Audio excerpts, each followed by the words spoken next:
ଥରେ ଜଣେ ରାଜା ଯୁଦ୍ଧରେ ପରାସ୍ତ ହୋଇ ଗୋଟିଏ ଜଙ୍ଗଲକୁ ଯାଇ ସେଠାରେ ଗୋଟିଏ ଗୁମ୍ଫାରେ ଆଶ୍ରୟ ନେଲେ। ଥକାପଣ ହେତୁ ସେ ସେଠାରେ ଶୋଇପଡ଼ିଲେ। ସେତିକିବେଳେ ତାଙ୍କର ନଜର ଗୋଟିଏ ପିମ୍ପୁଡ଼ି ଉପରେ ପଡ଼ିଲା। ପିମ୍ପୁଡ଼ିଟି ଗୋଟିଏ ଧାନକୁ ନେଇ କାନ୍ଥ ଉପରକୁ ଚଢ଼ୁଛି। ଧାନଟି ତଳକୁ ଖସି ପଡ଼ିବାରୁ ସେ ପୁନର୍ବାର ତଳକୁ ଆସି ଧାନକୁ ନେଇ ପୁଣି କାନ୍ଥ ଉପରକୁ ଚଢ଼ୁଛି। ଏହିପରି ଅନେକ ଥର ଧାନ ତଳକୁ ଖସି ପଡ଼ୁଥାଏ, ଆଉ ପିମ୍ପୁଡ଼ି ତାକୁ ଉଠାଇ ନେଇ କାନ୍ଥକୁ ଚଢ଼ୁଥାଏ। ରାଜା ପିମ୍ପୁଡ଼ିର ଏହିପରି ପ୍ରୟାସକୁ ଦେଖି ଗଣନା କରୁଥିଲେ।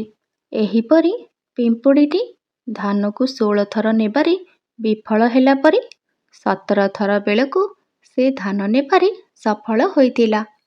ପିମ୍ପୁଡ଼ିର ଏହିପରି ପ୍ରୟାସକୁ ଦେଖି ରାଜା ବୁଝିପାରିଲେ। ତାପରେ ସେ ଯୁଦ୍ଧକ୍ଷେତ୍ରକୁ ଗଲେ। ବାରମ୍ବାର ପରାସ୍ତ ହେଲା ପରେ ଶେଷରେ ରାଜା ବିଜୟୀ ହେଲେ। ସେଥିପାଇଁ ଆମେ ବିଫଳତାକୁ କେବେ ବି ଭୟ କରିବା ଉଚିତ ନୁହେଁ, ବରଂ ବିଫଳତାରୁ ଶିଖିବା ଆଉ ଆଗକୁ ବଢ଼ିବା ଉଚିତ। ପ୍ରତିଦିନ ଏହିପରି ସୁନ୍ଦର ସୁନ୍ଦର କାହାଣୀ ଦେଖିବା ପାଇଁ ମୋ ଚ୍ୟାନେଲକୁ ସବସ୍କ୍ରାଇବ୍ କରନ୍ତୁ।